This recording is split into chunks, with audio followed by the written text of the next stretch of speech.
There you are. Prof.dr. Tarquin Danglebury here, you see. After the resounding success of my first drawing lesson, I think it is time to do another drawing lesson. And you requested quite some things that I could draw, and I've drawn them all, and I'm going to show you how to do all the drawings. I will explain to you how you can become an artist as wonderful as I am. Because that is not easy. Oh no, wait a minute, this little hat is off. There we go. It is not easy to be as good as I am. But yet, I'm going to show you how to do it. And that's all there is to it. So let's get started. Please whip out your pen, pull some paper out, and just have some fun. There we go. And I will see you later. Ta-ta. Ah yes, so the first thing we're going to draw is a baby elephant, because you see I got two requests. I got requests for a baby elephant and a snake who had, in fact, just ingested an elephant. So I think we can combine the two. Let us start with the baby elephant.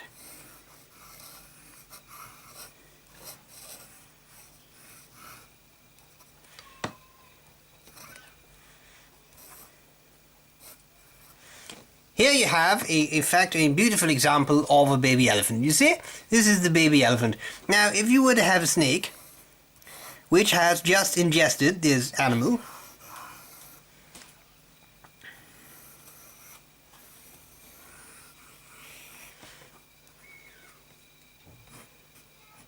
that would look something like this, you see? So let me just adjust this. Snake ingesting a baby elephant. You see? And let me sign it. Okay. Now, there was another request. Let me just grab this. There we go. The other request was for a dragon. A dragon. Well, a dragon is fairly simple to draw. People said, I tried to draw a dragon, it looks like a camel. Oh, Prof.dr. Tarquin Danglebury, could you please help? Yes, of course I can help. It is in fact very simple. So, a dragon, to draw a dragon, you start out with the back, like this. Then you draw the tail, like this. You see? You draw the tail, all flowing lines. The dragon is a very flowing creature. And you go up like this. You draw the tail should taper down, so it should get narrower and narrower, there you see, and now you got a little pointy arrowhead, which is colored, you see. And then you have, here, this is going to be the neck, but first you have to draw the legs. That is the first leg of the dragon. This is the second leg. Then you have a third leg, which comes out from the other side, but you can't really see the other part, you can't see the knee, because the knee is on the other side. And then here you have another leg. That leg is holding up a tennis racket, because as you know, dragons just love playing tennis. Now here the neck goes up a bit, and then right here you have the head. This is the head of the dragon. Has a little tongue, probably breathes fire, you see? It's all very simple. Then you have the ears of the dragon, and then right here you probably have a horn. Oh, and also here is his haircut, because it is a fairly fashionable dragon, you see? So here you have a tennis playing dragon, you see? Sign it and you're done.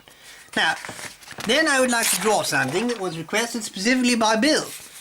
Bill said, Bill did not say Bill. Bill said, Prof.dr. Tarquin Danglebury, could you please help me? Because I would very much like to see you drawing a paradoxator. He said, if you know what that is. I said, of course I know what that is. A paradoxator is an animal that only exists if you believe it doesn't exist. You see, because I know these things, because I'm a professor. So a paradoxator looks like this. It's very simple. It starts out with the body. Then you have the head. This is the neck, this is the head, and that is the beak. You see? Then you have the horns, and you have one eye, because as we all know, a paradoxator is in fact cyclopic. So it's a monocyclopic animal. It has only one eye. Then you have the legs. The legs are quite simple. They have fairly big legs like this, with the little feet, and then they have their little toes. They have very small toes. The other leg sticks out there. Thank you, Journey UK, for this interesting lesson in perspective. And then we have the other arm. Here's the other arm. See, right there. It's holding a spoon because it likes to eat. And then there's the other arm which sticks out there, and it has its hand leaning on a small table. You see? That's the Paradoxator. Now, as we all know, the Paradoxator also has a fairly large tail, with a little pointy thing at the end. It's a fairly large tail, you see? And here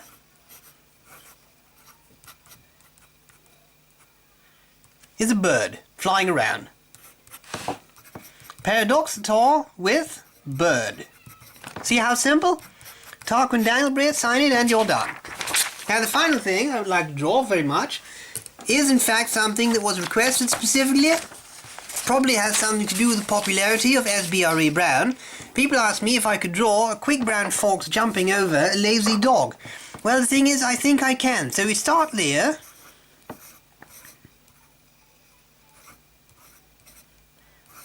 This is the dog, you see? And then you have the fox. We all know foxes have fluffy tails. These are the legs. And here you have the head.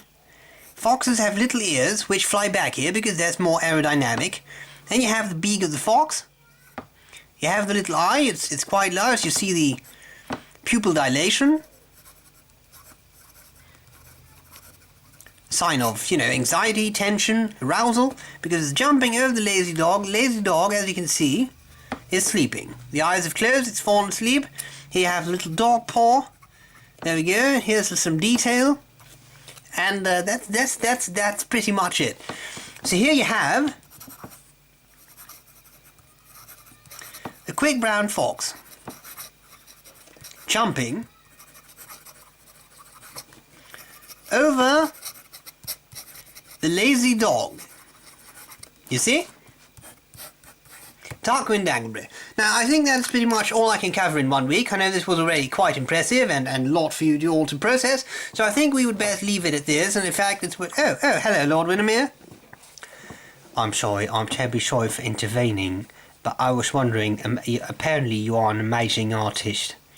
I mean, this all looks really nice. I particularly like the pupil dilation on that fox. I've not seen a whole lot of painters who can do that. So I was wondering, since you are such a great artist, if you might be willing to draw a portrait of me. A portrait of me, because I would kind of like that, to have a portrait of myself, so I can show my family that that I exist. Well, yes, I suppose that's possible, but I think I need a pen with red ink. Yeah, I would say so. I would look kind of weird with blue. So if you just grab your pen, I'll just entertain the audience. Yes, alright, I'll be back in a second. Goodbye.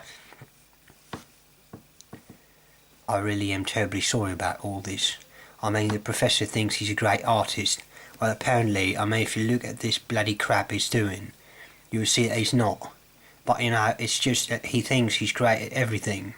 He's not. I'm the brains. I write all of his publications. He can hardly hold the pen himself. So I just thought that I would just intervene here, give you a little bit of relief, so to speak. So you can... Oh, there you are. Yes, I've gotten my pen. I think I'm ready to do some drawing of you, Lord Windermere. Oh, bloody hell. Well, I hope it's going to be as nice as that Paradoxator you did. That was just magnificent. I've never seen such an amazing bit of art in my life. I was really surprised, especially the way you drew those horns. That was very, very cunning. I mean, no 4-year-old would have been able to do that better, I would say. Well, unless they completely lack cognitive skill. But I'm sorry, what was that? Nothing. Just you just go ahead. All right. I shall be drawing, by special request, a portrait of Lord Windermere. Now, I know that many of you have been waiting for this because, after all, Lord Windermere is quite a popular fellow, and rightly so. I mean, he's a rough, tough, jolly sort of fellow, just loves hanging around and doing funny things. So I completely see how people would be interested. Now, drawing a lobster is relatively straightforward. So what you do is you start here, then you move. This can be the first part of the body, like this, and then you have the tail, like this. Then here you have the 8 legs. Oh, I seem to be getting a bit of railroading there. I'm terribly sorry. I'm just squeezing a little bit of ink. Yes, perfect.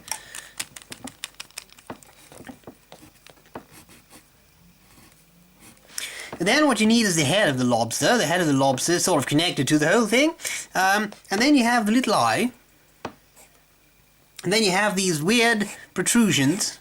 They're not weird at all. Well, I'm sorry, Lord William, I'm terribly sorry, I just don't mind. Now, the most important thing of the lobster is, of course, here we got the shield. The most important thing is, of course, the actual claws. Yeah, I would say so. I always use those to open up tins of crab salad. Yes, I know you do. Here we have the first claw.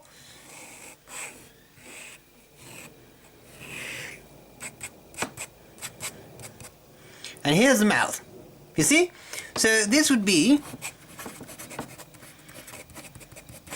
a lobster, aka Lord Windermere. You see? Let me just sign that. And then I think I shall be going off, because I think we need to get us some lobster salad. No, I'm terribly sorry. I mean crab salad. Yeah, I would say so. I was scared. No. Just going to be some crab salad. I'm just going to put on my shoes. I'll see you in a minute. I don't know about you, but I would say that is the worst lobster drawing I've ever seen. In fact, I think that while the professor is out, I'm just going to take no chances here. That's a lot better. Let's just all pretend that didn't happen, okay? And I'll try to stop him from making a third episode of this, because it doesn't make any sense to have a completely weird artist who can hardly hold a pen draw all of this. But I guess we just have to make do with what we've got. So I hope I won't see you next week in this context. But if you want to buy me crab salad, that's always possible. So I would say I'll see you later. Bye.